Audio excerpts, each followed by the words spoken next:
യഥാർത്ഥത്തില് ഒരു നയരാഹിത്യത്തിന്റെ പ്രഖ്യാപനമായിട്ടാണ് മാറിയത്. കേരളത്തിന്റെ ഉദ്യോഗങ്ങൾ വെച്ച്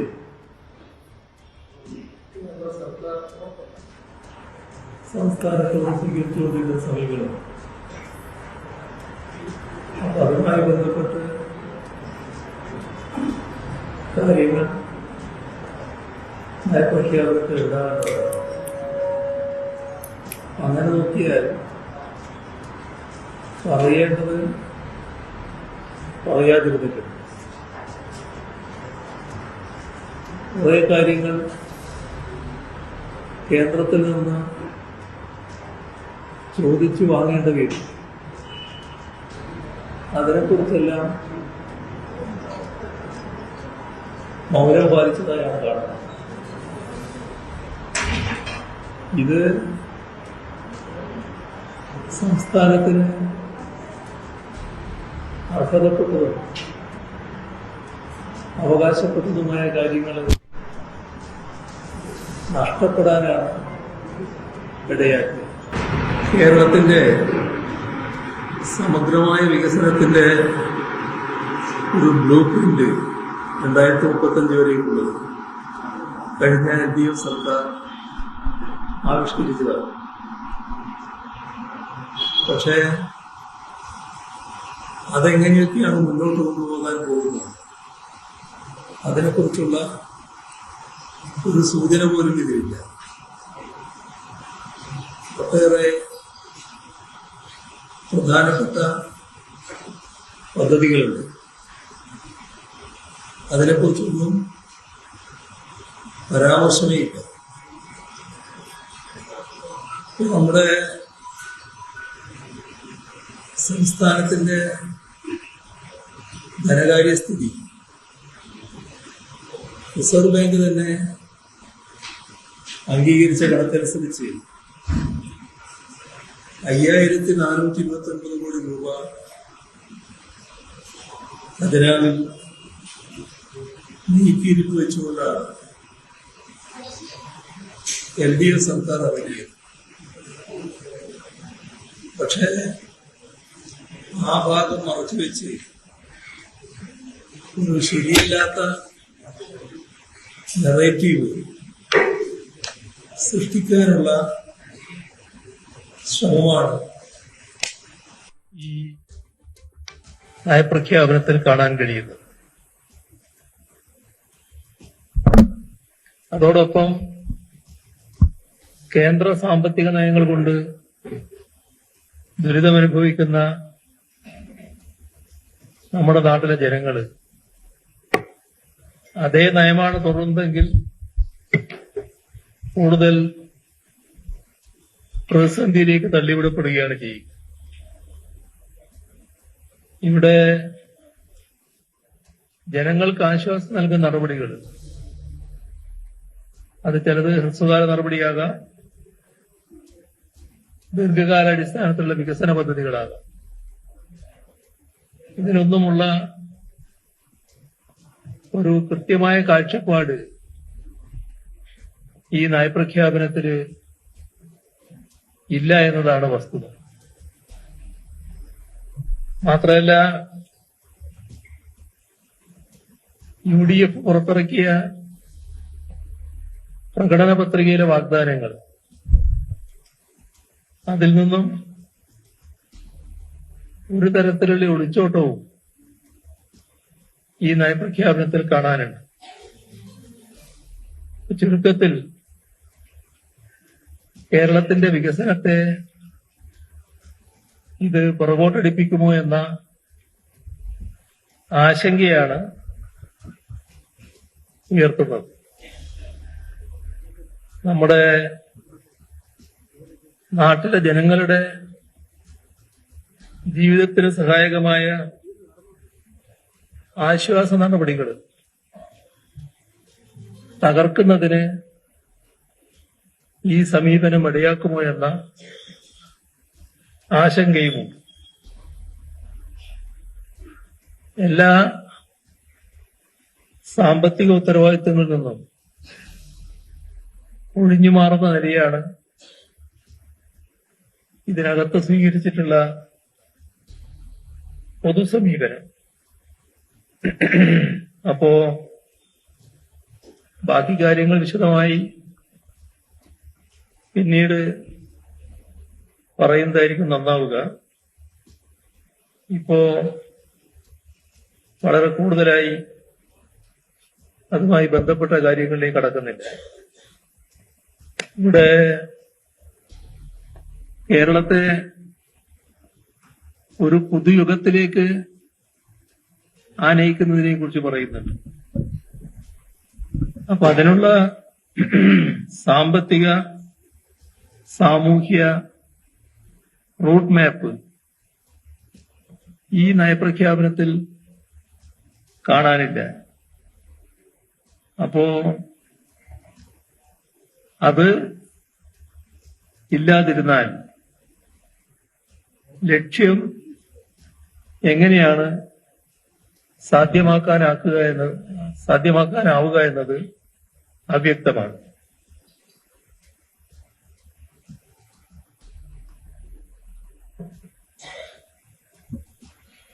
ഇവിടെ പ്രതീക്ഷിച്ച രീതിയിലുള്ള നയപ്രഖ്യാപനം അല്ല വന്നത് എന്താണ് കാണാൻ സാധിക്കുക. നമ്മുടെ നാടിന്റെ മുഖച്ഛായ മാറ്റുന്നതിന് ഇടയാക്കിയ കിഫ്ബി, കുടുംബശ്രീ, വിവിധ മിഷനുകൾ, ഇവയെക്കുറിച്ചെല്ലാം വല്ലാത്തൊരു മൗനം പാലിക്കുന്നതായിട്ട് കാണുന്നു. അപ്പോ നമ്മുടെ സംസ്ഥാനത്തിന്റെ പ്രശ്നങ്ങൾ പരിഹരിക്കുന്നതിന് വളരെ സഹായകമായ സംവിധാനങ്ങളായിരുന്നു ഇവയല്ല. അവയോടുള്ള സമീപനം വ്യക്തമല്ല. അതേപോലെ തന്നെ നമ്മുടെ നാടിന്റെ പരമ്പരാഗത വ്യവസായ മേഖല, പ്രവാസി മേഖല, ഇവയെക്കുറിച്ചെല്ലാം നയപ്രഖ്യാപനം വേണ്ടത്ര പരാമർശിച്ചു പോകുന്നില്ല. അതോടൊപ്പം തൊഴിലുറപ്പ് നിയമം ഇപ്പൊ അട്ടിമറിക്കപ്പെട്ട അവസ്ഥയിൽ നിൽക്കുകയാണ്. ആ കാര്യത്തിൽ സർക്കാരിന്റെ നിലപാടും പരാമർശമായി കാണുന്നില്ല. നമ്മുടെ നാട് ലോകശ്രദ്ധയിലേക്ക് ഉയർന്നതാണ് അതിദാരിദ്ര്യ നിർമ്മാർജ്ജന നടപടി. അതിദാരിദ്ര്യമുക്തമായ സംസ്ഥാനമെന്ന് അതിന്റെ അടുത്ത ഘട്ടം ഈ നയപ്രഖ്യാപനത്തിൽ പരാമർശമായി കാണുന്നില്ല. ഇവിടെ ധവളപത്രത്തെക്കുറിച്ച് ഒന്ന് രണ്ട് തവണ പറഞ്ഞിട്ടുണ്ട്. പക്ഷേ ധനകാര്യ പ്രവത്സരത്തിന്റെ കടക്കൽ കത്തിവെക്കുന്ന നയമാണ് യൂണിയൻ സർക്കാരിനുള്ളത്. അതിനെക്കുറിച്ച് ഒരു പരാമർശവുമില്ല. അതായത് കേന്ദ്ര സർക്കാരിന്റെ സാമ്പത്തിക നയങ്ങളെ പേരിന് പോലും പരാമർശിക്കുന്നില്ല. ഇപ്പോ നമ്മുടെ നാടിനെ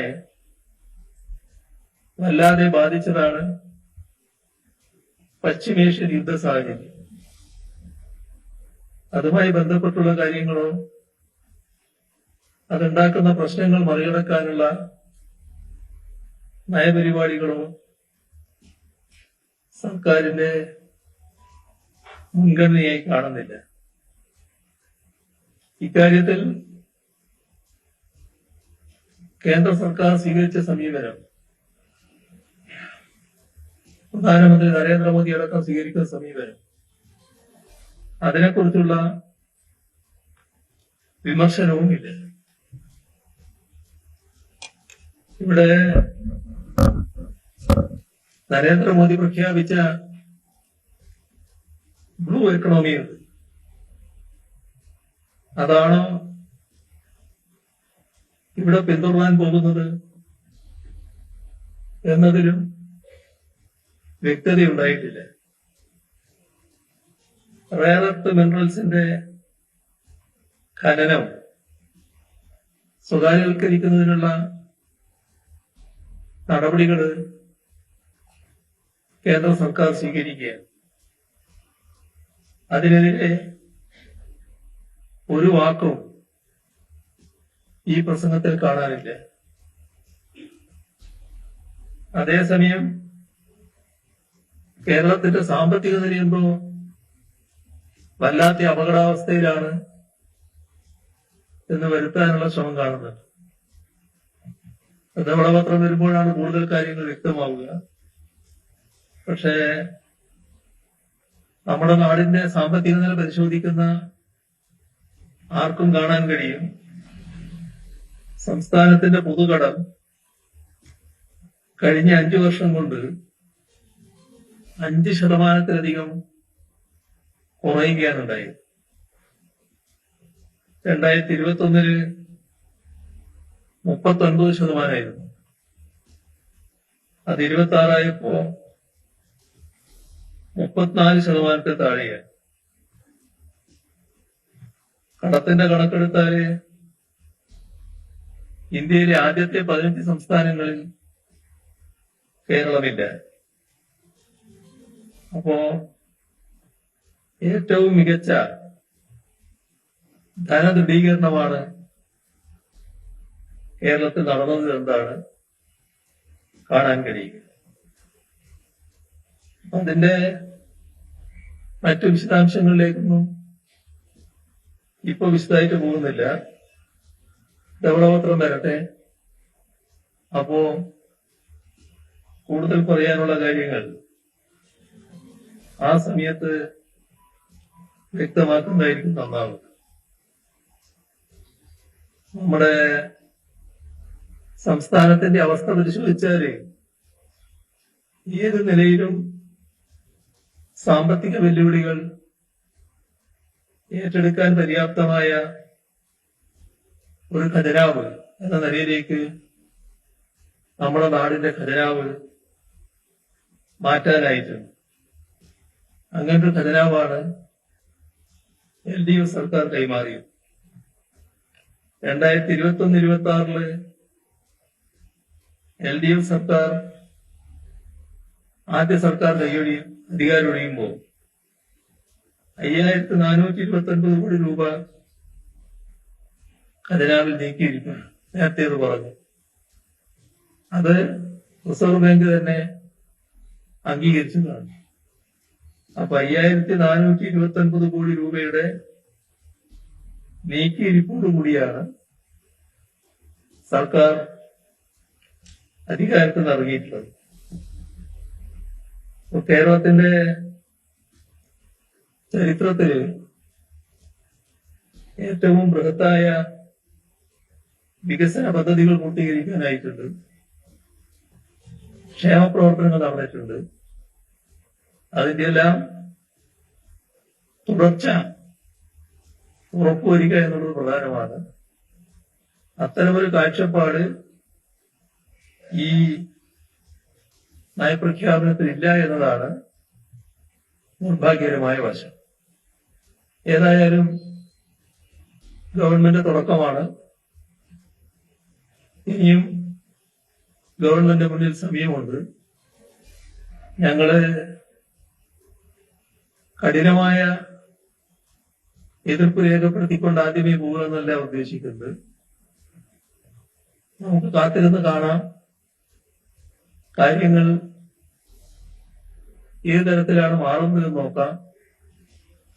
നാടിന്റെ വികസനത്തിനും ജനങ്ങളുടെ ക്ഷേമത്തിനും മുൻതൂക്കം കൊടുത്തുകൊണ്ട് നടത്തുന്ന ഏത് പരിപാടിക്കും ഞങ്ങൾ പിന്തുണ നൽകും. എന്നാൽ അതേസമയം നാടിന്റെ താല്പര്യത്തിന്, ജനക്ഷേമത്തിന് എതിരായി എന്തെങ്കിലും കാര്യങ്ങൾ വരികയാണെങ്കിൽ അതിനെ എതിർക്കുകയും ചെയ്യും. ഇതാണ് ഞങ്ങൾ ഈ സർക്കാരിനോട് സ്വീകരിക്കുന്ന സമീപനമെന്ന് നേരത്തെ വ്യക്തമാക്കിയിട്ടുണ്ട്. ഇപ്പോൾ നയപ്രഖ്യാപനം ഉദ്ദേശ രീതിയിലായില്ല എന്നുള്ളതുകൊണ്ടാണ് ഇത്രയും പറഞ്ഞത്. ബാക്കി കാര്യങ്ങൾ അസംബ്ലിയിലും വ്യക്തമാക്കാവുന്നതാണ്. അത്രയാണ് ഇപ്പോൾ പറയാനുള്ളത്.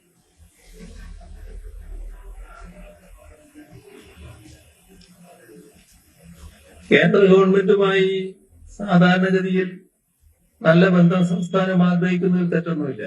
പക്ഷേ കേന്ദ്ര ഗവൺമെന്റ് അനുഭവമുണ്ട്, നമ്മളോടുള്ള അനുഭവം, എല്ലാ സംസ്ഥാനങ്ങളോടും കാണിക്കുന്ന അനുഭവം. അത് സാമ്പത്തിക ഫെഡറലിസത്തിന്റെ കടക്കൽ കത്തിവെക്കുന്നതാണ്. ഒരു ഘട്ടത്തിലും ആ ഫെഡറലിസം അംഗീകരിക്കുന്ന നിലപാടല്ല കേന്ദ്ര ഗവൺമെന്റ് തുറന്നു പോകുന്നു. അതുകൊണ്ട് തന്നെ ആ കാര്യത്തിലുള്ള നിലപാട് വ്യക്തമാക്കേണ്ടതായിട്ടുണ്ട്. അത് വ്യക്തമാക്കിയില്ല എന്നുള്ളതാണ് ഇതിനുള്ള ദൗർബല്യം. കേന്ദ്രവുമായി നല്ല ബന്ധം ആഗ്രഹിക്കുന്നതിൽ സംസ്ഥാനത്തെ തെറ്റു പറയാനാവില്ല. പക്ഷെ നമ്മുടെ അനുഭവം നേരെ മറിച്ചാൽ ആ നിലപാട് വ്യക്തമാക്കണമായിരുന്നു.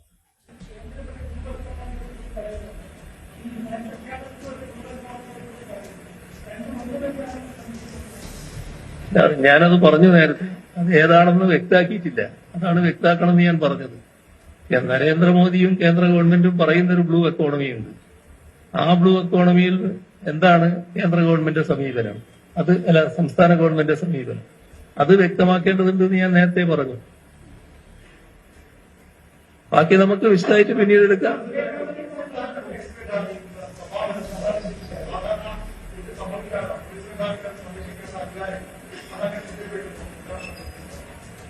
അത് എല്ലാവരുടെയും ശ്രദ്ധയിൽപ്പെട്ടൊരു കാര്യമാണ്. സാധാരണഗതിയിൽ നിന്ന് വ്യത്യസ്തമായൊരു കാര്യമാണ്. അത് അറിയാതെ സംഭവിച്ചതാകാനാണ് സാധ്യത എന്നാണ് തോന്നുന്നത്. ഏതായാലും കീഴ്വഴക്കങ്ങളിലോ നമ്മുടെ നടപടിക്രമങ്ങളിലോ അത്തരമൊരു കാര്യമില്ല, ഇതേവരെ സംഭവിച്ചിട്ടില്ല.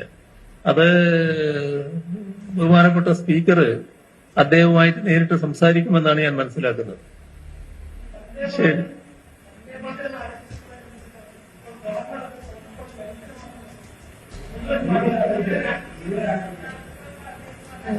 വന്ദേമാതരം മുഴുവനായിട്ട് ആലപിക്കേണ്ട കാര്യമില്ല. അതിൽ നേരത്തെ തന്നെ വ്യക്തത വരുത്തിയിട്ടുള്ള കാര്യമാണ്. അതിലെ ആദ്യത്തെ 2 ഈരടികളാണ് ചൊല്ലേണ്ടത്. അതാണ് ഇവിടെ ചൊല്ലിയത്. ആ ചൊല്ലിയതിന് പിന്നെ മറ്റു തടസ്സങ്ങളില്ല. യഥാർത്ഥത്തില് വന്ദേമാതരം ആ 2 ഈരടി ചൊല്ലുമ്പോൾ തന്നെ നമ്മള് ദേശീയ ഗാനം ചൊല്ലുന്ന പോകുമ്പോൾ എഴുന്നേറ്റ് നിൽക്കുന്നത് പോലെ എഴുന്നേറ്റ് നിൽക്കേണ്ട കാര്യമില്ല. യഥാർത്ഥം ഇരുന്ന് കേൾക്കേണ്ടതാണ്. പക്ഷേ എഴുന്നേറ്റ് നിന്നാണ് എല്ലാവരും അത് കേട്ടത്. അത് ഞങ്ങളും പിന്നെ എഴുന്നേറ്റ് നിൽക്കാന്ന് വെച്ചു. അതാണ് ഒരു പൊതു സമീപനത്തിൽ നിന്ന് വ്യത്യസ്തത വേണ്ടെന്നുള്ളത് കൊണ്ട്. എന്നാൽ 2 ഈരടി ചൊല്ലാന്നുള്ളത് നേരത്തെ തീരുമാനിച്ചിട്ടുണ്ട്. ആ കാര്യം ആണ് ഇവിടെ നടന്നത്. മറ്റത് മുഴുവൻ ചൊല്ലുക എന്നത് അത് RSS അജണ്ടയാണ്. ആ RSS അജണ്ട നടപ്പാക്കേണ്ട ബാധ്യത നമ്മുടെ കേരളത്തിലില്ല. നേരത്തെ സത്യപ്രതിജ്ഞാ ചടങ്ങിൽ അത് മുഴുവൻ ചൊല്ലുന്ന അവസ്ഥയുണ്ടായി. അത് അങ്ങനെ ചെയ്യാൻ പാടില്ലായിരുന്നു. ആ അനുഭവത്തിൽ നിന്ന് ഗവൺമെന്റും കർക്കശമായ നിലപാട് ചിലപ്പോൾ എടുത്തിട്ടുണ്ടാവും. ഇങ്ങനെ ഗവർണർ അറിയിച്ചപ്പോൾ അത് പാടില്ല എന്നുള്ള നിലപാട് എടുത്തിട്ടുണ്ടാവും. ഏതായാലും ഇതാണ് ശരിയായ നിലപാട്, ഇതാണ് സ്വീകരിക്കേണ്ട നിലപാട്.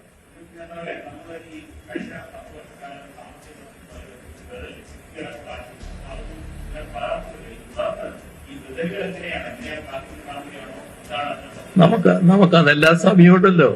എല്ലാം ആദ്യത്തെ ഘട്ടത്തിൽ തന്നെ നമ്മൾ എടുക്കണ്ടല്ലോ. നമ്മൾ പ്രതീക്ഷയോടെ നോക്കാം എന്താണ് നടക്കുന്നത്, അതിനുശേഷം പറയാം. കണ്ടോൺമെന്റ് ഹൗസിലേക്ക് മാറും. പക്ഷെ അത് അവിടത്തേക്ക് മാറാനുള്ള സൗകര്യങ്ങൾ വേണമല്ലോ. അവിടെയുള്ള ആളെ ഇങ്ങോട്ട് മാറണം. അതിനുശേഷമല്ലേ എനിക്ക് അങ്ങോട്ട് മാറാനാവും. അപ്പൊ അതിനുള്ള നടപടികൾ അദ്ദേഹം സ്വീകരിക്കുന്നുണ്ട്. അതിനുശേഷം അല്ലറ ചില്ലറ മെയിന്റനൻസ് വർക്ക് അവർ നടത്താനുണ്ടെങ്കിൽ അതും കൂടി അവർ നടത്തി തീർക്കണം. അതിന്റെ ശേഷമാണ് ഞാൻ അങ്ങോട്ട് മാറുന്ന കാര്യം തീരുമാനിക്കുക. താമസം തന്നെയായിരിക്കും. ശരി.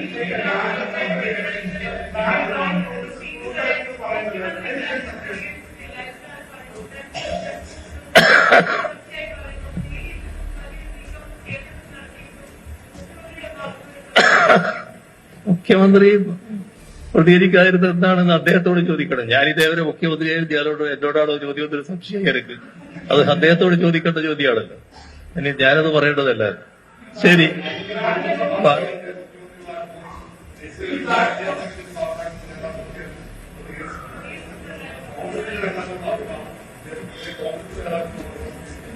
അതൊക്കെ എല്ലാവർക്കും അറിയാവുന്ന കാര്യമല്ലേ. ഞാൻ വീണ്ടും അത് പറയേണ്ട കാര്യമില്ലായിരുന്നു. ഞാൻ അന്ന് 2 വാചകം പറയുമ്പോൾ തന്നെ ആ ഭാഗത്തെ കുറിച്ച് പറഞ്ഞിട്ടുമുണ്ട്. അതെല്ലാവർക്കും അറിയാവുന്ന കാര്യമാണ്. അത് നിർഭാഗ്യകരമായ ഒരു നിലയാണ് ആ കാര്യത്തിൽ. കാരണം നമ്മുടെ രാജ്യത്തെ BJP ഇതര പാർട്ടികൾക്ക് നേരെ കഠിനമായ നീക്കങ്ങളാണ് എല്ലാ കാലത്തും BJP അധികാരത്തിൽ വന്നതിന് ശേഷം BJP ഗവൺമെന്റ് നടത്തിക്കൊണ്ടിരിക്കുന്നത്. അതിനേറ്റവും വൃത്തികെട്ട രൂപത്തിൽ ഉപയോഗിച്ചതാണ് ED. ഇത് പലർക്ക് നേരെയും ഉപയോഗിച്ചിട്ടുണ്ട്. പക്ഷേ കോൺഗ്രസ് നേതൃത്വം സ്വീകരിക്കുന്ന നിലപാട് അവരെ കാര്യത്തിൽ വരുമ്പോൾ മാത്രം അവര് അതിനെതിരെ പ്രതികരിക്കും. മറ്റുള്ളവരുടെ കാര്യത്തിലാകുമ്പോൾ ഏറ്റവും വലിയ ഉദാഹരണം കെജ്രിവാളിന്റെ തന്നെയാണ്. എന്താണ് അദ്ദേഹത്തെ അറസ്റ്റ് ചെയ്യാത്തത്? എന്തുകൊണ്ടാണ് കേസെടുക്കാത്തത്? പിന്നെ ആ കേസെടുത്തപ്പോ പടക്കം പൊട്ടിക്കല്, ഇതൊക്കെ നടത്തിയതാണ് ആ പാർട്ടി. അതുകൊണ്ടാണ് ഇപ്പോ ഈ നടപടി വന്നപ്പോ നമ്മുടെ രാജ്യത്തെ പ്രധാനപ്പെട്ട 2 നേതാക്കളെങ്കിലും, ഒന്ന് തമിഴ്നാട് മുഖ്യമന്ത്രിയായിരുന്ന സ്റ്റാലിൻ, നേരത്തെ ഡൽഹി മുഖ്യമന്ത്രിയായിരുന്ന കെജ്രിവാൾ, അദ്ദേഹത്തിന്റെ സ്വന്തം അനുഭവത്തിൽ കോൺഗ്രസ് സ്വീകരിക്കുന്ന സമീപനത്തെക്കുറിച്ച് ഈ ഇവിടുത്തെ റെയ്ഡിനെ കുറിച്ച് പരാമർശിക്കുമ്പോൾ ആക്ഷേപിക്കുന്നതിനിടയായി. പക്ഷെ ഇതെല്ലാം കണ്ടിട്ടും കോൺഗ്രസിന് വലിയ മാറ്റമൊന്നും വരുന്നില്ല എന്നുള്ളതാണ്. അത് യഥാർത്ഥത്തിൽ നമ്മുടെ രാജ്യത്തിന്റെ വസ്തുതകൾക്ക് ചേരാത്ത ഒരു നിലപാടാണ്. കാരണം BJPയുടെ ഇത്തരം നീക്കങ്ങൾക്കെതിരെ പരമാവധി യോജിപ്പാണ് വളർത്തിക്കൊണ്ടുവരേണ്ടത്. അതിന് അങ്ങേയറ്റം സങ്കുചിതമായ നിലപാടാണ് കോൺഗ്രസ് നേതൃത്വം സ്വീകരിച്ചു പോകുന്നത്.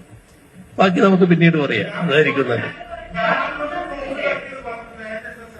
ഏത്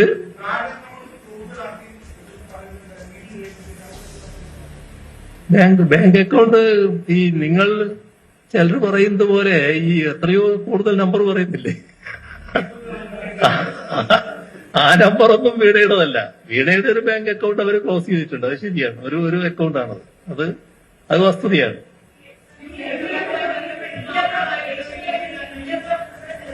എന്നോടൊന്നും ചോദിക്കുന്ന കണ്ടില്ല. ഞാൻ അവിടെ ഉണ്ടായിരുന്നു എന്ന് മാത്രം. എന്നോടൊന്നും ചോദിക്കുന്ന കണ്ടില്ല. ഞാൻ അവിടെ ഉണ്ടായിരുന്നു എന്ന് മാത്രം.